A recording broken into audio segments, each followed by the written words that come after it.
Hello hi dear friends.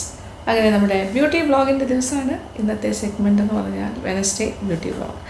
അപ്പോൾ ഇന്ന് ഞാൻ ഒരു സിമ്പിൾ ഒരു റെമഡി പറയാൻ പോകുന്ന ഒരു പൊടിക്കൈയാണ്. അതായത് ഒരുപാട് പേര് പല പ്രാവശ്യം ചോദിച്ചിട്ടുണ്ട്, ചേച്ചി മുഖത്ത് വരുന്ന മുഖക്കുരു, കാര, അങ്ങനത്തെ കാര്യങ്ങൾ, black heads, white heads, especially pimples, ഇത് മാറാനായിട്ടുള്ള എന്തെങ്കിലും ഒരു ഒറ്റമൂലിയുണ്ടോ?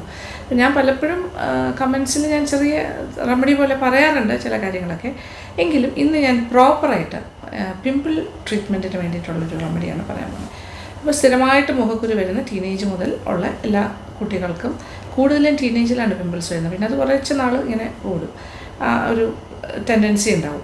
അപ്പോൾ ഇത് ബേസിക്കലി ഹോർമോൺ ചേഞ്ചസ് ഒക്കെയാണ് ടീനേജേഴ്സിൻ്റെ കാര്യത്തിൽ വരുന്നത്. പിന്നെ അതുപോലെ ഭയങ്കരമായിട്ട് ഓയിലി സ്കിന്നുള്ള ആൾക്കാർക്കും, വലിയ ഓപ്പൺ പോസ് ഉള്ള ആൾക്കാർക്കും ഇങ്ങനെ നമ്മുടെ സെബം പ്രൊഡക്ഷൻ കൂടുതലായിരിക്കും. അതിനകത്തേക്ക് ഈ ഓപ്പൺ പോസിലേക്ക് ധാരാളമായിട്ട് പുറത്തുള്ള അഴുക്കും കാര്യങ്ങളുമൊക്കെ അടിഞ്ഞു കൂടിയിട്ട്, ഡസ്റ്റ് പാർട്ടിക്കിൾസും ഒക്കെ അടിഞ്ഞു കൂടിയിട്ട് അത് അവിടെ ഇരുന്നിട്ട് കാര, കുരു മുതലായ കാര്യങ്ങൾ ഉണ്ടാകുന്നുണ്ട്. അങ്ങനെ വൈറ്റ് ഹെഡ്സ്, ബ്ലാക്ക് ഹെഡ്സ്, ഇത് കൂടാണ്ട് അത് അവിടെ ഇരുന്നിട്ടൊരു ഇൻഫെക്ഷനായി കഴിയുമ്പോഴാണ് അത് പിമ്പിൾസായിട്ട് മാറുന്നത്. അങ്ങനെ ഒരു പിമ്പിൾ സ്റ്റൈലിൽ മാറും. അത് കുറച്ച് കൂടുതലാകുമ്പോൾ അത് പഴുക്കുന്നു, അത് കൂടുതൽ വഷളാകുന്നു, അങ്ങനെയൊക്കെ. അപ്പോൾ ഇത് ബേസിക് ട്രീറ്റ്മെൻറ്റ് എന്ന് പറഞ്ഞാൽ നമ്മുടെ സ്കിൻ എപ്പോഴും നീറ്റ് ആൻഡ് ക്ലീൻ ആയിട്ട് വയ്ക്കുക എന്നുള്ളത് ഏറ്റവും ഇമ്പോർട്ടൻ്റ് ആണ്. ഓപ്പൺ പോസ് ഉള്ളവരൊക്കെ ഞാൻ എപ്പോഴും പറയാറുണ്ട്, ഫേസ് വാഷ് ചെയ്ത് കഴിഞ്ഞിട്ട് ഐസ് ക്യൂബ് വെച്ചിട്ടൊന്ന് റബ്ബ് ചെയ്യുക. അത് ഡയറക്റ്റായിട്ട് റബ്ബ് ചെയ്യാൻ ബുദ്ധിമുട്ടുണ്ടെങ്കിൽ ഒരു ക്ലോത്തിൽ പൊതിഞ്ഞിട്ട് റബ്ബ് ചെയ്യുക. അത് ഓപ്പൺ പോസ് കുറയ്ക്കാനായിട്ട് സഹായിക്കും. പിന്നെ എപ്പോഴും നമ്മൾ എന്താ പറയുക, ഹീറ്റ് കൊടുക്കുമ്പോൾ, നമ്മൾ എന്താ പറയുക, മുഖത്ത് സ്റ്റീം കൊടുക്കുമ്പോൾ പോസൊക്കെ ഓപ്പൺ ആകും. അത് ക്ലെൻസിങ്ങിൻ്റെ ഭാഗമായിട്ട് നമ്മൾ ചെയ്യുന്നതാണ്. ഇപ്പോൾ ഒരു ഫേഷ്യൽ ചെയ്യുന്ന ആൾക്കാരൊക്കെ ചെയ്യുന്നതാണ്. അത് കഴിഞ്ഞിട്ട് പിന്നെ ഐസ് റബ്ബ് ചെയ്യുന്നത് നിങ്ങൾ കണ്ടിട്ടില്ലേ പലപ്പോഴും ബ്യൂട്ടി പാർലറിലൊക്കെ പോയി ഫേഷ്യൽ ചെയ്യുമ്പോൾ. അതെന്തിനാണെന്ന് വെച്ചാൽ ഓപ്പണായ പോസ് എല്ലാം ഒന്ന് ക്ലോസ് ആകാനാണ്. അപ്പോൾ പോസ് ഓപ്പൺ ആകുന്നതിന് തെറ്റില്ല, പിന്നെ അത് ക്ലോസ് ചെയ്യണം. അല്ലെങ്കിൽ അത് ഓപ്പൺ ആയിരുന്നാൽ ഇങ്ങനെ കാര്യങ്ങൾ വന്ന് ഈ സെഡിമെൻറ്റ്സ് അടിഞ്ഞുകൂടുക എന്നൊക്കെ പറയുന്നില്ല, അഴുക്ക് വന്ന് അടിഞ്ഞുകൂടിയിട്ടാണ് പിന്നെ അതൊരു ബാക്ടീരിയൽ ഇൻഫെക്ഷനായി മാറുന്നു. ആ ബാക്ടീരിയ ആണ് നമ്മുടെ പിമ്പിൾസിനെയൊക്കെ ജനറേറ്റ് ചെയ്യുന്നത് അല്ലെങ്കിൽ ഉണ്ടാക്കിയെടുക്കുന്നത്. കുറച്ച് പെയിൻഫുള്ളായിട്ടുള്ള പിമ്പിൾസ് വരാം. പിന്നെ പിമ്പിൾസ് വന്നിട്ട് അത് അടയാളമായിട്ട് സ്കാറായിട്ട് മാറാം. പിന്നെ റിപ്പീറ്റഡായിട്ട് വരുന്ന ആൾക്കാരുണ്ട്. അപ്പോൾ സ്ഥിരമായിട്ടൊരു നല്ലൊരു സ്കിൻ കെയർ റുട്ടീൻ ഫോളോ ചെയ്യാം. 2 നേരം മുഖം കഴുകുക, നല്ലതായിട്ട് മുഖം കഴുകുക. ഇനി എത്ര ഓയിലി സ്കിന്നുള്ളവരാണെങ്കിലും മോയ്സ്ചറൈസർ പുരട്ടാൻ മറക്കാണ്ടിരിക്കുക. പുറത്ത് പോകുമ്പോൾ സൺസ്ക്രീൻ ഉപയോഗിക്കുക. വീടിനകത്തും സൺസ്ക്രീൻ ഉപയോഗിക്കാം, അതും കുഴപ്പമൊന്നുമില്ല. എപ്പോഴും സൺസ്ക്രീൻ ഉപയോഗിച്ച് നടക്കുന്നത് നല്ലതാണ്, മോയ്സ്ചറൈസറിൻ്റെ മുകളിലായിട്ട്. എനിവേ, ഇതിപ്പോൾ ഞാനൊരു പ്രിലിമിനറി ആയിട്ട് പറഞ്ഞു എന്നേ ഉള്ളൂ. പക്ഷേ ഏറ്റവും നല്ല ആൻറ്റിസെപ്റ്റിക്, ആൻറ്റി ബാക്ടീരിയൽ ആയിട്ടുള്ളൊരു കാര്യം നമുക്ക് നാച്ചുറലായിട്ട് തന്നെ പ്രകൃതി തന്നെ നമുക്ക് തന്നിട്ടുണ്ട്. അതായത് നമ്മുടെ നീം ലീവ്സ്, വേപ്പിൻ്റെ ഇല, വേപ്പില വെച്ചിട്ട് ഒരുപാട് കാര്യങ്ങൾ, ഇപ്പോൾ ഹെയറിൻ്റെ ഡാൻഡ്രഫ് കുറയ്ക്കാനാണെങ്കിലും സ്കാൽപ്പിൽ പുരട്ടിയാൽ നല്ലതാണ്. പിന്നെ ഫേസിൽ, സ്കിന്നിലൊക്കെ ഉണ്ടാകുന്ന ഇതുപോലെയുള്ള പിമ്പിൾസ് മുതലായ കാര്യങ്ങൾ മാറ്റാനും വേപ്പില നല്ലതാണ്. ഫ്രഷ് ആയിട്ടുള്ള വേപ്പില അരച്ച് വേണമെങ്കിൽ ഞാൻ ഈ പറയുന്ന കാര്യം ചെയ്യാം. പിന്നെ ഇനി ഹോസ്റ്റലിലൊക്കെ താമസിക്കുന്നവർക്ക് ഫ്രഷ് പാടല്ലേ, അപ്പോൾ ഉണക്കി പൊടിച്ച് എടുക്കുക വേപ്പില, ദാറ്റ് ഈസ് നീം ലീവ്സ്. ഉണക്കി പൊടിച്ചെടുത്ത് വെക്കുകയാണെങ്കിൽ നമുക്ക് എവിടെ വേണമെങ്കിലും കൊണ്ടുപോകാമല്ലോ. അപ്പോൾ അങ്ങനെയുള്ള നീം പൗഡറാണ് ഞാനിപ്പോൾ ഉപയോഗിച്ച് കാണിക്കുന്നത്. പക്ഷേ ഫ്രഷ് ആയിട്ടുള്ള ലീഫിൽ ചെയ്താലും ഭയങ്കര നല്ലതാണ്. അപ്പോൾ കുറച്ചുകൂടെ കളർഫുള്ളായിരിക്കും. ഇതിപ്പോൾ കുറച്ച് ഉണങ്ങിയതായതുകൊണ്ട് ചില കളർ കുറഞ്ഞിരിക്കുന്നു. ഓക്കെ, അതിനോടൊപ്പം തന്നെ ഈക്വലി ഗുഡായിട്ടുള്ളൊരു കാര്യമുണ്ട്, that is tea tree oil എന്ന് പറഞ്ഞ് തന്നെ വാങ്ങാൻ കിട്ടും. ഞാനിപ്പോൾ ബോഡി ഷോപ്പിൻ്റെയാണ് എൻ്റെ കയ്യിലിരിക്കുന്നത്. പല ബ്രാൻഡ്സിൻ്റെയും കിട്ടും, നല്ലത് നോക്കി വാങ്ങിക്കാം.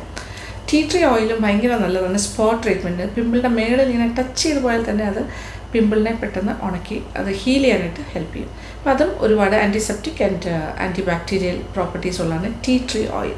സ്കിന്നിന് നല്ലതാണ്, സ്കിൻ റപ്ചേഴ്സിന് നല്ലതാണ്, സ്കിന്നിങ്ങനെ എന്തെങ്കിലും മുറിവ് കാര്യങ്ങളൊക്കെ ഉണ്ടെങ്കിൽ നല്ലതാണ്. അങ്ങനെയുള്ള കുറേ കാര്യങ്ങളാണ്. പിന്നെ ആൻറ്റി ഇൻഫ്ലമേറ്ററി പ്രോപ്പർട്ടീസിന് രണ്ടിനും ഉണ്ട്. അപ്പോൾ ഇത് 2 കാര്യങ്ങളും പിമ്പിൾസിനും ആക്നെ മുതലായ കാര്യങ്ങൾക്കും വളരെ വളരെ നല്ലതാണ്.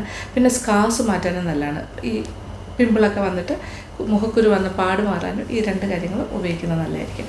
അപ്പോൾ ഇത് 2 കാര്യങ്ങൾ. ആൻഡ് മൂന്നാമത്തെ കാര്യം ഞാൻ പറയാൻ പോണത് എന്ന് പറഞ്ഞാൽ നമ്മുടെ യൂഷ്വൽ കാര്യമാണ് അലോവേറ റിയൽ ജെൽ, അതായത് നാച്ചുറലായിട്ടുള്ള ഫ്രഷ് ആയിട്ട് അലോവേറ ഉപയോഗിക്കുന്നവർക്ക് അങ്ങനെയാകാം. പക്ഷേ ഞാൻ എപ്പോഴും പ്രോസസ്ഡ് ആയിട്ടുള്ള അലോവേറ ജെല്ല് വാങ്ങുന്നതാണ് ഉപയോഗിക്കുന്നത്. കാര്യം എനിക്കത് ഫ്രഷ് കുറച്ച് അലർജിക്കാണ്. അലർജി ഇല്ലാത്തവർക്ക് അത് യൂസ് ചെയ്യുന്നതിനും കുഴപ്പമില്ല. പിന്നെ നമ്മളിപ്പോൾ സ്റ്റോറേജ് പർപ്പസിനാണെങ്കിൽ ഫ്രഷിനെക്കാട്ടിലും നല്ലത് കൂടുതലും ഒരു പക്ഷേ ഇങ്ങനെയൊക്കെ ചേർക്കുമ്പോൾ നമ്മൾ വാങ്ങുന്ന അലോവേറ ജെല്ലായിരിക്കും. അപ്പോൾ നല്ലതാണ്. ഈ പട്ടാഞ്ചലിയുടെ നല്ലതാണ്, സൗന്ദര്യ എന്ന് പറഞ്ഞിട്ട് ഇറ്റ്സ് വെരി നൈസ്. ഓക്കെ, അങ്ങനെ നമ്മൾ കൊള്ളാവുന്ന പ്രോഡക്റ്റ്സാണ്. നിങ്ങൾക്ക് ഇഷ്ടമുള്ള ഏതെങ്കിലും പ്രോഡക്റ്റ് നിങ്ങളുടെ കയ്യിലുണ്ടെങ്കിൽ അതായാലും കുഴപ്പമില്ല. അലോവേറ. Okay, aloe vera gel. ഈ 3 കാര്യങ്ങളും കൂടി ചേർത്തിട്ട് ഒരു പേസ്റ്റ് പോലെ ഉണ്ടാക്കിയെടുക്കാം. ഓക്കെ, അപ്പോൾ ഞാൻ ചെയ്യാൻ പോവാണ്. ഇതെടുത്ത് വെച്ചിട്ടുണ്ട്, ചെറിയൊരു എന്താ പറയുക സ്റ്റോറേജ് ബൗളല്ലല്ലോ, സ്റ്റോറേജിൻ്റെ ഒരു ചെറിയൊരു ഡബ്ബ. ഓക്കെ, ഇതൊക്കെ നമുക്ക് ആമസോണിൽ വാങ്ങാൻ കിട്ടും. അപ്പോൾ നമുക്കൊരു ആൻറ്റി പിമ്പിൾ ക്രീമാണ് ഞാനിപ്പോൾ തയ്യാറാക്കാൻ പോണേ. നോക്കിക്കോളൂ, ഇത് 1 ടീസ്പൂൺ അലോവേറ ജെൽ, 1 ടീസ്പൂൺ, ചെറിയ ക്വാണ്ടിറ്റിയിൽ ഉണ്ടാക്കി കാണിക്കുകയാണ്. അപ്പോൾ ഇനി ഈ ജെല്ലിനകത്തേക്ക് ഇതാണ് നീം ലീഫ് പൗഡർ, ആര്യവേപ്പിൻ്റെ, അത് വേപ്പിലയുടെ ഡ്രൈഡ് ഫോം, ഉണക്കി പൊടിച്ചത്. ഇത് വാങ്ങാൻ കിട്ടും, അല്ലെങ്കിൽ നമുക്ക് വീട്ടിൽ വേണമെങ്കിലും ചെയ്യാം. ഇതിപ്പോൾ ഓൺലൈനായിട്ട് പർച്ചേസ് ചെയ്യാം, അല്ലാതെ കടകളിൽ കിട്ടും. ഇത് കിട്ടും. ടീ ട്രീ ഓയിൽ 1/2 ടീസ്പൂണാണ് ഞാൻ ചേർത്തിരിക്കുന്നത്. ഇത് നന്നായിട്ടൊന്ന് മിക്സ് ചെയ്ത് യോജിച്ചു, നന്നായിട്ട് യോജിപ്പിക്കും. പിന്നെ ഇത് അലോവേറ ജെല്ല് കുറച്ചുകൂടി വേണമെങ്കിലും ചേർക്കാം, നമ്മുടെ ഇഷ്ടത്തിന് കുറച്ച് ക്വാണ്ടിറ്റി കൂടുതലായിട്ട് വേണമെങ്കിലും ചേർക്കാം. ഇത് നന്നായിട്ട് മിക്സ് ചെയ്ത് വരുമ്പോൾ ഒരു എന്താ പറയുക, ഒരു ചാണകപ്പച്ച എന്നൊക്കെ പറയില്ല, ആ ഒരു കളറായിട്ട് കിട്ടും. അപ്പോൾ ഇതാണ് നമ്മളുടെ anti pimple cream is ready. ഇതൊരു ബോട്ടിലാക്കി സൂക്ഷിച്ച് വെച്ചാൽ മതി. എല്ലാ ദിവസവും ഫേസിൽ പിമ്പിളുള്ള ഭാഗത്ത്, മുഖക്കുരുള്ള ഭാഗത്ത്, അല്ലെങ്കിൽ കാരാക്കുരു മുതലായ കാര്യങ്ങളുള്ള സ്ഥലത്ത് അത് ചെറിയൊരു ലെയറായിട്ട് തേച്ച് കൊടുക്കും. ഓവർനൈറ്റ് ചെയ്യുന്നതായിരിക്കും നല്ലത്. രാത്രി കിടക്കുന്നതിന് മുന്നേ ഇത് അല്പം എടുക്കുക, തേച്ച് കൊടുക്കുക, എന്നിട്ട് രാവിലെ ആകുമ്പോൾ വാഷ് ചെയ്ത് കളയും. അപ്പോൾ അലോവേറ ജെല്ല് 1 to 1.5 ടീസ്പൂൺ വരെ ആകാം, അല്ലെങ്കിൽ നിറച്ച് കുമിച്ചെടുക്കുക ആവശ്യം പോലെ. ഇങ്ങനെ അതനുസരിച്ചിട്ട് ഇങ്ങനെ എടുക്കാൻ പറ്റുന്ന ഒരു കൺസിസ്റ്റൻസി ആയിട്ട് ഇങ്ങനെ മിക്സ് ചെയ്ത്. ടീ ട്രീ ഓയിൽ 1/2 ടീസ്പൂണാണ് ഞാൻ ചേർത്തിരിക്കുന്നത്. 1 ടീസ്പൂൺ നീം ലീഫ് പൗഡർ. ഇങ്ങനെ ഇതൊരു ഡബ്ബ ഞാൻ ഓൾറെഡി എടുത്ത് വെച്ചിരുന്നു, അതിനകത്തേക്ക് മാറ്റാം.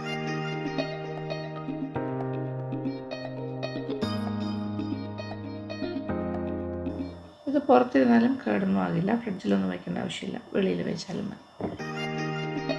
റൂം ടെമ്പറേച്ചറിൽ തന്നെ സൂക്ഷിക്കാം. അപ്പോൾ നമ്മൾ ഒരുപാട് ഉണ്ടാക്കി വെക്കേണ്ട, ഇതുപോലെ കുറച്ച് ക്വാണ്ടിറ്റി ഉണ്ടാക്കുക, ആവശ്യാനുസരണം ഉപയോഗിക്കുക, തീരുമ്പോൾ ഫ്രഷായിട്ട് വീണ്ടും ഉണ്ടാക്കി വയ്ക്കും.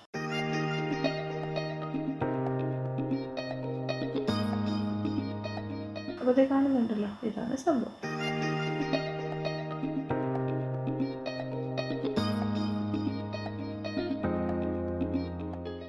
അപ്പോൾ നമ്മളുടെ ആൻറ്റി പിമ്പിൾ ക്രീം എങ്ങനെയാണ് ഉണ്ടാക്കുന്നത് കണ്ടല്ലോ. Cream is ready. എളുപ്പമാണ്. ഇങ്ങനൊരു സാധനം ഉണ്ടാക്കി വെച്ചാൽ പിന്നെ ഞാൻ പറഞ്ഞല്ലോ, അത് ഒരുപാട് ഒന്നിച്ചുണ്ടാക്കണ്ട, ആവശ്യാനുസരണം എനിക്ക് തോന്നുന്നു ഒരാഴ്ചത്തേക്കുള്ളത് ഉണ്ടാക്കി വയ്ക്കുക. ഫ്രിഡ്ജിലൊന്നും വയ്ക്കേണ്ട, റൂം ടെമ്പറേച്ചറിൽ തന്നെ വെച്ചിരുന്നാൽ മതി. അത് കഴിഞ്ഞിട്ട് ആവശ്യാനുസരണം ഇങ്ങനെ എല്ലാ ദിവസവും രാത്രി കിടന്നുറങ്ങുന്ന സമയത്ത് പിമ്പിളുള്ള ഭാഗത്ത് ഇങ്ങനെ പുരട്ടി വയ്ക്കുക. രാവിലെ ആകുമ്പോൾ അത് ഉണങ്ങിയിരിക്കും. രാവിലെ സാധാരണ വെള്ളത്തിൽ കഴുകുന്ന പോലെ നല്ല തണുത്ത വെള്ളത്തിൽ കഴുകുന്നത്.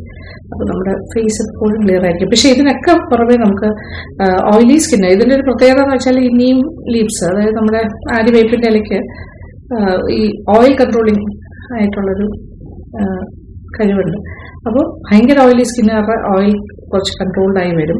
പിന്നെ നല്ലൊരു ഹെൽത്തി സ്കിൻ കെയർ റുട്ടീൻ മസ്റ്റാണ് ഇങ്ങനത്തെ കാര്യത്തിലെല്ലാം. പിന്നെ ചില ആൾക്കാർക്ക് ഒരുപാട് പിമ്പിൾസ് എപ്പോഴും വരുന്നൊരു ഓയിലി ഫുഡൊക്കെ അവോയ്ഡ് ചെയ്യുക, ധാരാളം വെള്ളം കുടിക്കുക, അങ്ങനത്തെ കാര്യങ്ങളും ഇൻ ബിറ്റ്വീൻ ചെയ്യണം. പ്ലസ് എപ്പോഴും മുഖം നീറ്റ് ആൻഡ് ക്ലീൻ ആക്കി വെക്കുക, ക്ലെൻസ് ചെയ്ത് വെക്കുക രാവിലെയും വൈകുന്നേരവും പ്രത്യേകിച്ച്. പിന്നെ അതുപോലെ മോയ്സ്ചറൈസർ ഇടാൻ മറക്കണ്ട. ഓയിലി സ്കിൻ ആണെങ്കിലും ഇടാൻ കേട്ടോ, ഒരു കുഴപ്പമില്ല. അപ്പോൾ ഇതൊരു മാജിക് റെമഡി തന്നെ വേണമെങ്കിൽ പറയാം. Magic remedy four pimples. Okay, ഇപ്പോൾ എനിക്കിപ്പോൾ പിമ്പിൾസ് ഇല്ലാത്തതുകൊണ്ട് എനിക്കത് ഡെമോ കാണിക്കാനൊന്നും പറ്റില്ലല്ലോ, എങ്കിലും ഞാൻ പറയുകയാണ്, ഇങ്ങനെ ഒരു ക്രീം പോലെയല്ലേ എടുത്തേ, തേച്ചിട്ട് ഇവിടെ പിമ്പിൾ ഉണ്ടെങ്കിൽ ഈ ഭാഗത്ത് ഇങ്ങനെ തേച്ച് കൊടുക്കുക, എന്നിട്ട് ഉണങ്ങുക. ഉണക്കി കഴിഞ്ഞിട്ട് അത് സ്പോട്ട് ട്രീറ്റ്മെൻറ്റ് പോലെയാണ്, അത് തുടച്ചാൽ കഴുകി കളയുക. ഇതിപ്പോൾ തുടച്ചാൽ മതി, ഉണങ്ങിയില്ലല്ലോ. Okay, this is how you have to do it. ഇങ്ങനെ ചെയ്താൽ മതി. അപ്പോൾ ഇത് നിങ്ങൾക്ക് നല്ല ഉപയോഗപ്പെടുന്നൊരു സംഭവമായിരിക്കും എന്ന് തന്നെ ഞാൻ വിശ്വസിക്കുന്നു. അതായത് ഇത് ഭയങ്കര എന്താ പറയുക, യൂസ്ഫുൾ ആണ്. ഇത് പലർക്കും ഗുണം ചെയ്തിട്ടുണ്ട്. ഓക്കെ, അപ്പോൾ ഇത് ഉണ്ടാക്കുക, ചെയ്ത് നോക്കുക, ഫീഡ്ബാക്ക്സ് അറിയാൻ മറക്കണ്ട. അപ്പോൾ ഞാൻ എന്തായാലും പിമ്പിൾ ട്രീറ്റ്മെൻറ്റ് പലരും ചോദിക്കാറുണ്ട്, പക്ഷേ ഇതിങ്ങനെ സ്പെസിഫിക് ആയിട്ട് ഇപ്പോഴാണ് പറയുന്നത്. അപ്പോൾ ഇത് പിമ്പിൾസിൻ്റെ ആദ്യത്തെ സ്റ്റേജിൽ തന്നെ നമ്മൾ തുടങ്ങുമ്പോൾ തന്നെ ഇതിങ്ങനെ ചെയ്യുക. അപ്പോൾ അത് കൂടുതൽ വഷളാകാണ്ട് നന്നായിട്ടിരിക്കും. പിന്നെ അതുപോലെ സ്കിൻ നന്നായിട്ട് സൂക്ഷിക്കുക. അത്രേ എനിക്ക് പറയാനുള്ളൂ. ഓക്കെ, അപ്പോൾ thank you so much. Thank you for watching and keep on watching Lakshmi Nair vlogs. Love you.